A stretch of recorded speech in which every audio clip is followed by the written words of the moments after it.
It's Monday morning. Welcome to my library and welcome to another weekly reading vlog. This might be my last weekly reading vlog for the year, possibly because I will have, the holidays coming up and family in town and it's gonna be busy, so I just don't know if I'm gonna get the chance to film that often, but I might maybe do like a daily vlog or a weekend vlog if I can fit it in. What am I reading this week? So I am still reading Mrs. Mike with Tara from Tara North. She's a great channel, by the way. I keep shouting her out and she definitely deserves more subscribers. Sure, her content is great. She has a great personality and she's so kind and just so relaxing to watch. So yeah, if you're sick of my bubbly personality, hop over to her channel and experience just some nice calming presence. Anyways, okay, so yeah, I'm still reading Mrs. Mike. I'm gonna read a chapter a day of this before I move on to other things. That's kind of how I'm pacing myself with this one.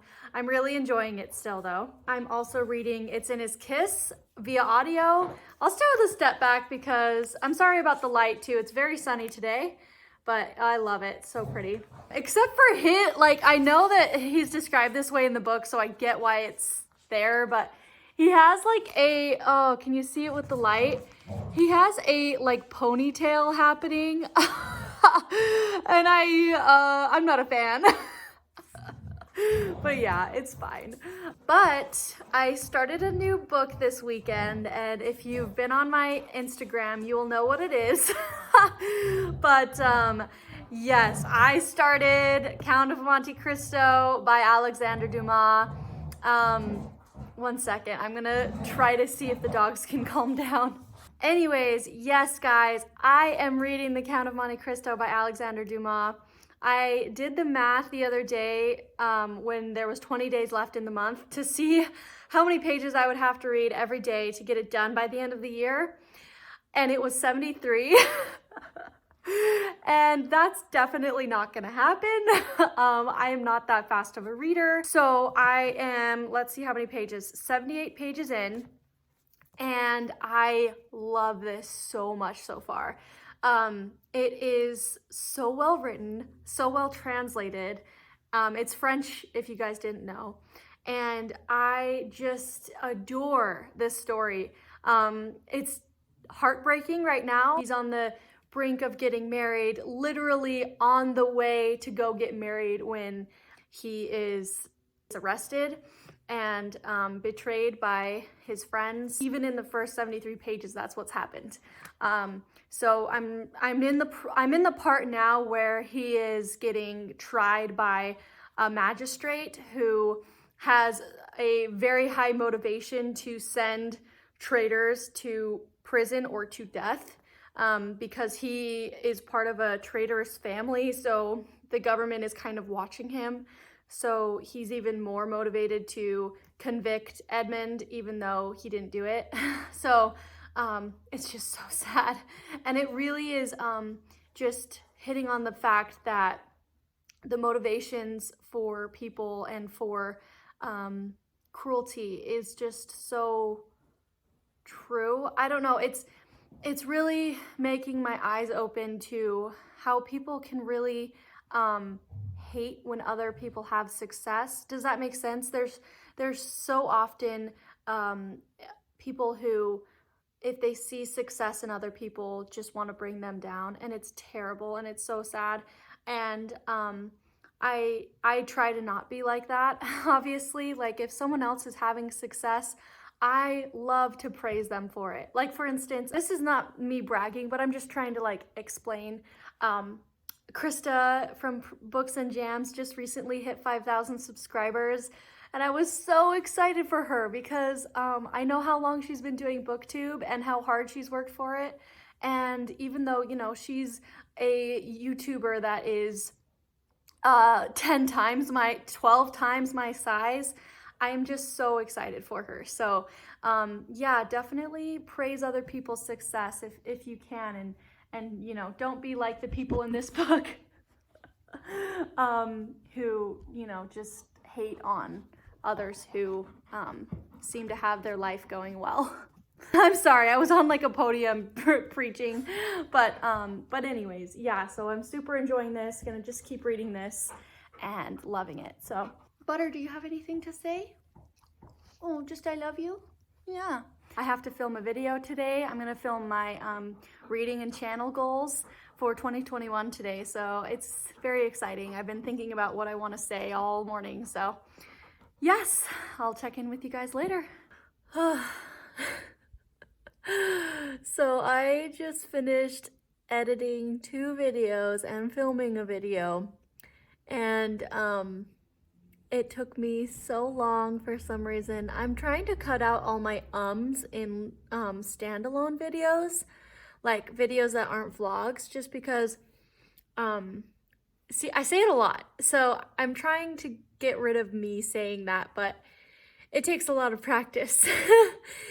So I need to take these dogs on a walk, and oh, I just said WALK, so they're gonna know it's coming, but I need to do that so then I can finally get to some reading.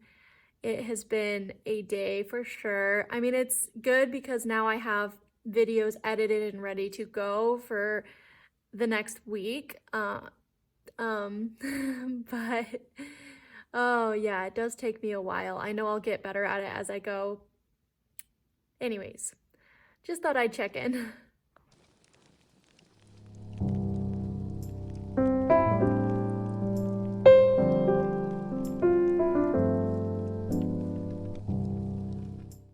So I am going to be reading finally now, and I wanted to show you guys what my little snacks are. I have peppermint bark toffee, which we're not gonna let the dogs eat. And then some marshmallows. Look at them. Yeah, we got these from my realtor actually, randomly enough. So yeah.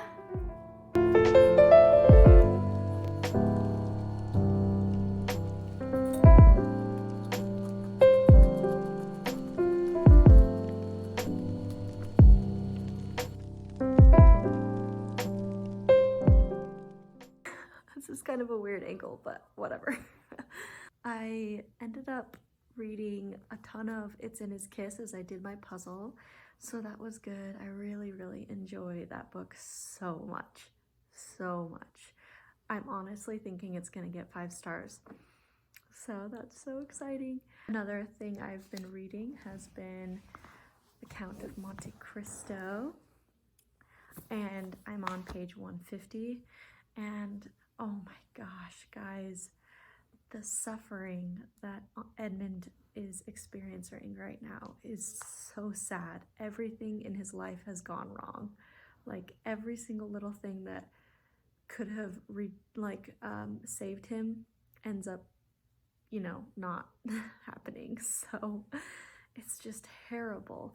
But then actually on the page I'm reading, and that's why I ended up turning on the camera. This book ends up going in a religious route, which I knew was gonna happen, but I actually love it. I'm religious myself, and so reading these paragraphs about him coming to terms with God and like his spirituality is really, really interesting. So it says like, Dante's had exhausted all human resources, and then he turned to God. And then it says, for in prosperity, prayers seem but a mere assemblage of words until the day when misfortune comes to explain to the unhappy sufferer the sublime language by which he invokes the pity of heaven. So true, am I right? Where like, you don't feel like your prayers mean anything until you want them to mean something. I don't know if that makes any sense, but I've definitely been guilty of that. Like in times of being very happy or very content, my prayers are not as well formed. Anyways, in the same paragraph it says, yet in spite of his earnest prayers, Dante's remained a prisoner. And that also is like, you know, I think that's a true lesson too, that like prayers aren't necessarily answered right away, right? So anyways, that's just some religion for you. Sorry, I mean, I don't mean to get crazy religious on this channel, but yeah, that's just a random thought I had reading this book. I know I'm gonna enjoy it so much, especially as he gets to know the other prisoner who is very religious. So yeah, it's gonna be great. Oh yeah, another thing that happened that literally blew my mind. I have been watching Katie from Life Between Words. I watched her channel when I first got into BookTube. It was her and Krista. I watched them both, and especially there's this one video of Katie's about big books that literally I took notes on and remember to this day. I don't know why. It was just one of those videos that like super inspired me. And I ended up reading a lot of, or putting on my TBR at least, and hoping to get to a lot of those big books that she recommended. So anyways, I was answering comments and she commented on my video. I freaked out. And then she commented on my buddy reads video and she said she wanted to buddy read Anna Karenina with me. Literally, like, I fangirl so hard. I was like commenting back, you know. You can go read those comments if you want, but I literally was like, oh my gosh, I love you. So she was just like, oh, you're so sweet, you're making me blush. But anyways, it was one of those moments where I was like, oh my gosh, like the book community is so small and so welcoming. So yeah, I don't know, that was just a random like highlight for me. I told my husband about it. I was telling him like, there's this booktuber that I watched like 3 years ago and I just love her stuff and blah blah blah, and she contacted me. He was like, so you're a BFD now? And I was like, no. I have a busy day tomorrow. I have a meeting with someone who wants to possibly hire me at a different accounting firm. And yeah, it's very exciting. I mean, who knows what will happen with this conversation, but it's kind of a big deal. So I have to definitely make sure to wake up and get ready. And I don't know if it's low key. It's just a kind of a chat. It says chat, so but yeah, still gonna like obviously dress up and look nice. So fingers crossed for that. I don't know what to think because I really am happy with my job that I'm at right now. It's been very chill and very low stress, especially since I've transferred to the Phoenix office. So I don't know if I'm ready for a switch, especially mid, COVID, where everyone's working from home and it would be very difficult to meet new people in a new office.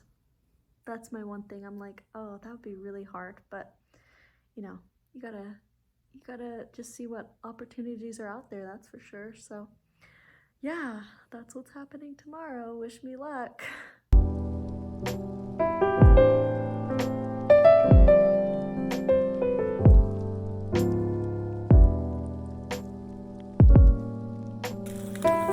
Making some good old eggs for breakfast. Lily.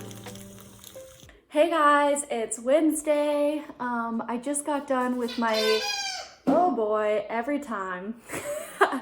I just got done with my chat with one of the partners at this different firm that's looking to possibly hire me. Honestly, I was shocked when she reached out because yeah, I didn't expect to have as many opportunities, I guess, as I have been. I don't know. I don't want to like brag or anything, but I guess what I'm saying is just that I'm very flattered that she wanted to talk to me. It went really well.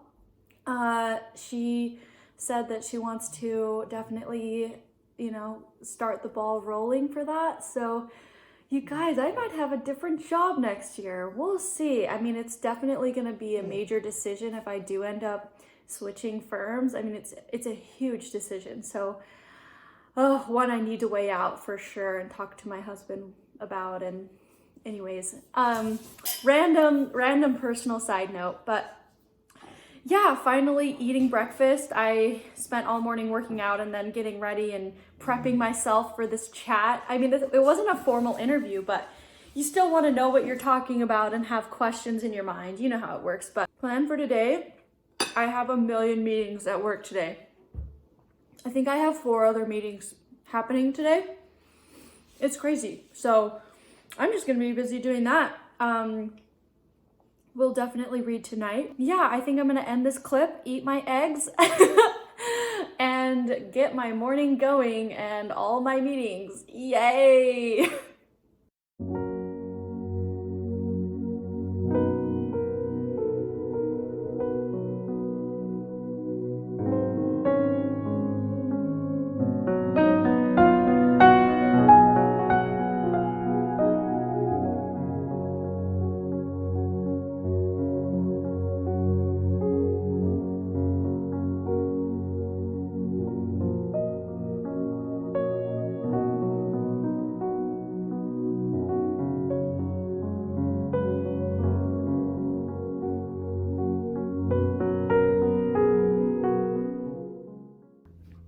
Good morning, everyone. It is Friday morning. Cheers. I have my Diet Coke mug with me. Oh, I just love it so much. And I brewed a peppermint tea, David's peppermint tea. What is it called? Candy cane crush. It is so good. It is so holiday and I'm here for it. But anyways, so last night I ended up reading a ton more of The Count of Monte Cristo. I ended up getting to page 242 and oh my goodness, guys, I cried twice reading this already. I'm not even, like, this is how far I'm in. It is so good. The priest ends up, he's a very, very smart, intelligent, and inventive person. And he ends up digging his way to Edmund's cell accidentally. And so he was trying to dig his way out, but he took a wrong turn at some point. His mathematical calculations were wrong, and he ends up in Edmund's cell. And so at that point, Edmund had been considering suicide. And so then when he has human connection, he has someone to talk to, it changes his whole perspective. And then basically all the parts I was reading was their budding friendship. And oh my gosh, it was so good. I love that part in the movie too, where he learns from this elderly man. He learns a ton of languages. He learns French and Italian and Spanish. He learns geometry. And what else does he learn while he's in this prison? He just learns so many things from this priest who was a very knowledgeable person. And also they end up working on digging a tunnel out together. I mean, this is kind of spoilery, but you know, I'm pretty sure everyone has probably heard this story or read it or, you know, seen the movie, but basically the priest ends up having a major physical fit where he freezes up. It's like a muscle tense, but it essentially leaves him paralyzed on his right arm and his left leg. And so he ends up basically accepting the fact that he's never going to actually leave the prison. But then Edmund convinces him to still have passion for life and to continue on. It is so beautiful. And then he ends up having this fit again, and that fit ends up ending his life. And so when that happened, I lost it. I literally just bawled my eyes out, because the goodbye that they have together, because he can kind of talk as he senses it coming on. Oh, it's so sweet. And you can tell that, like, even though he ended up not completing what he set out to do, and he was literally in prison for like 15 years, in solitary confinement for, 11 of those years.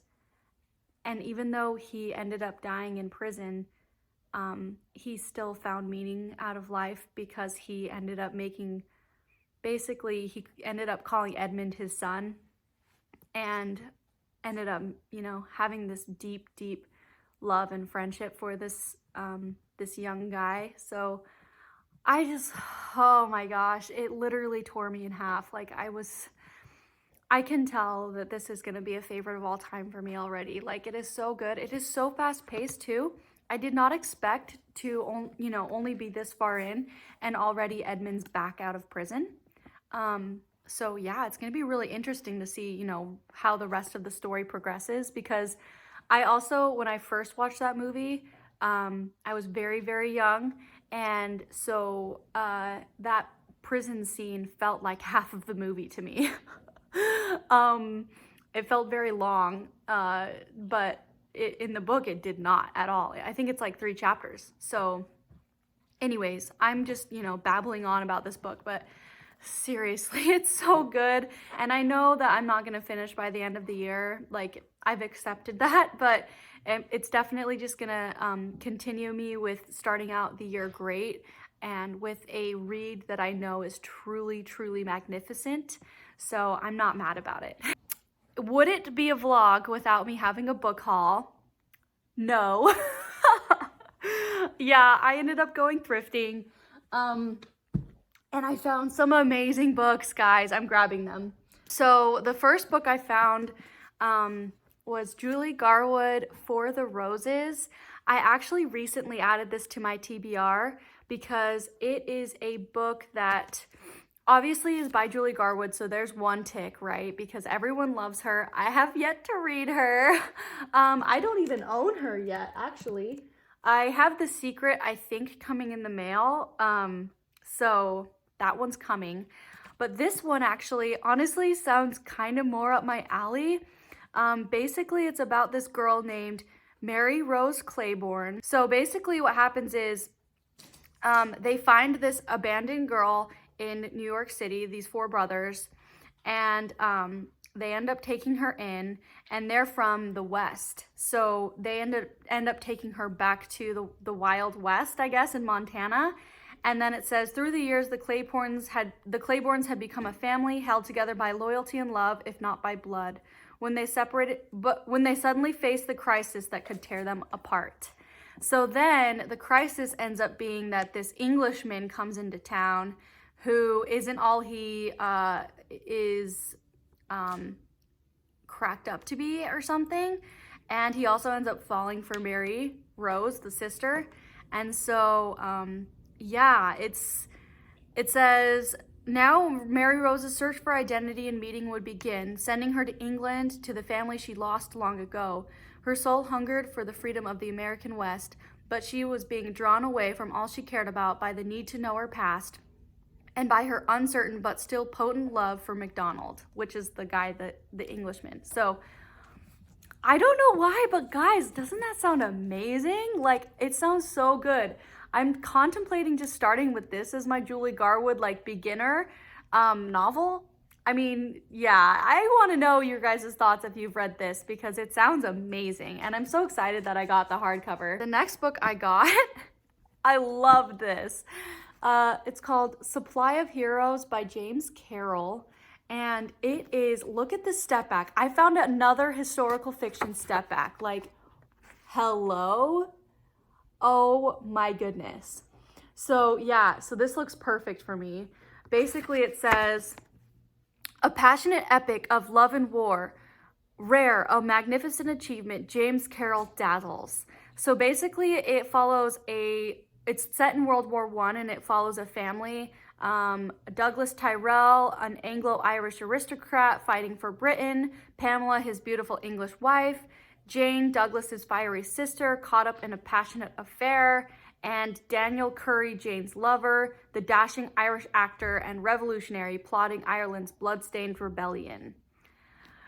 Yeah, I am so about that. I think it's gonna be amazing. And yeah, I mean, I'm a sucker for this cover. Like it is so cool. One of my subscribers recommended Leslie Pierce. I think she recommended Belle, but I found this and it's in perfect condition, by the way. And I picked it up because it sounds amazing. It's called Remember Me. And anyways, it's about a girl who gets, let's see, it says, Mary is a mariner's daughter who makes the biggest mistake of her short life when she steals a silk hat from a passerby. Then she's sent to Australia for that as a convicted felon, and then falls in love with someone there, and then ends up being sent back to Cornwall. And this is all happening in 1786. So basically it's like a love story, and it's also about it's a survival story as well about this woman. So I was so about that. I love things set in Australia too. So when I read that, I was like, oh yeah, this sounds so up my alley. The next two are amazing finds. I'm so excited about these ones.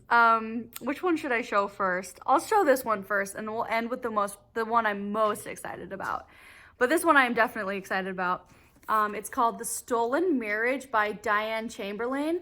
I actually saw Krista from Books and Jams recently talk about her as a author she has a ton of books by but hasn't tried a ton of. And she said she enjoyed it, like her writing though, so she definitely wants to continue.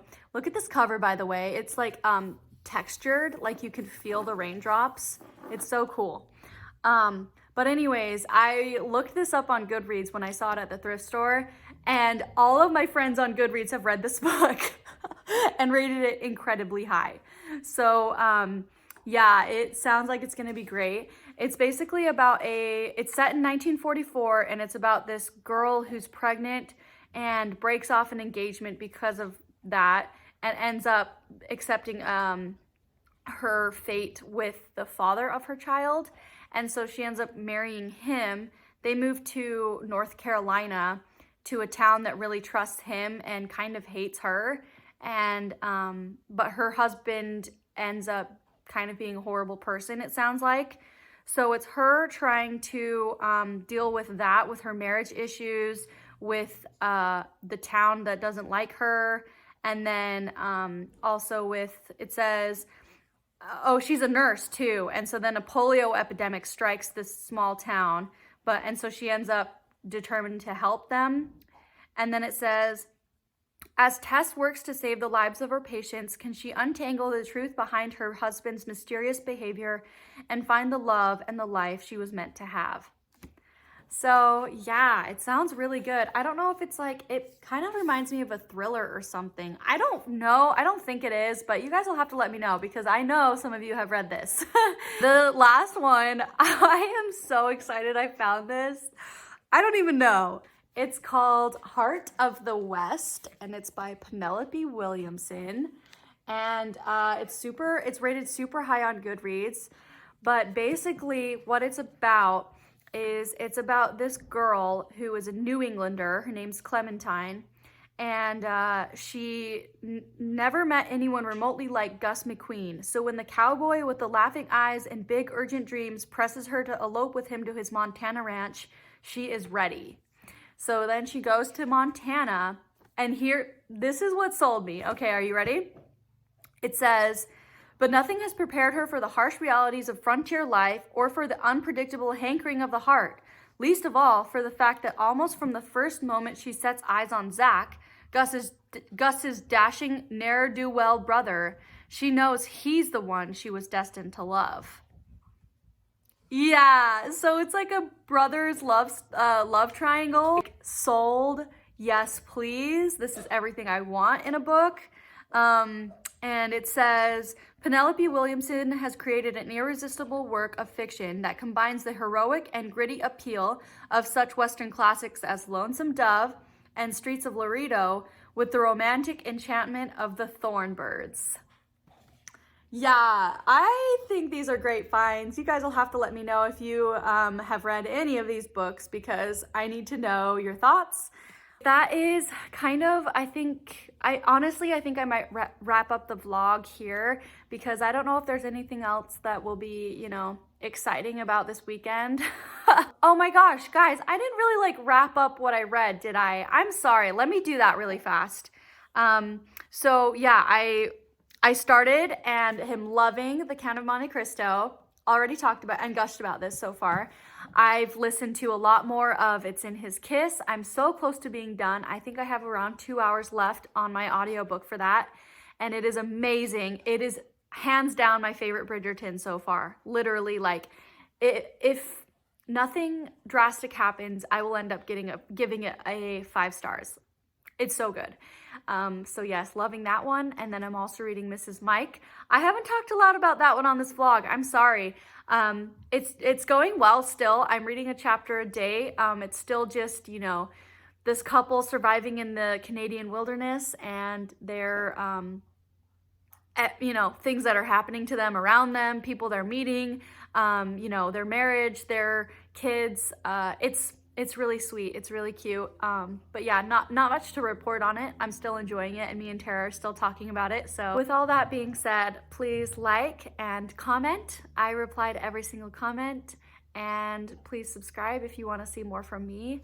I hope you have a very, very Merry Christmas, Happy Holidays, and I will see you guys in another video. Bye.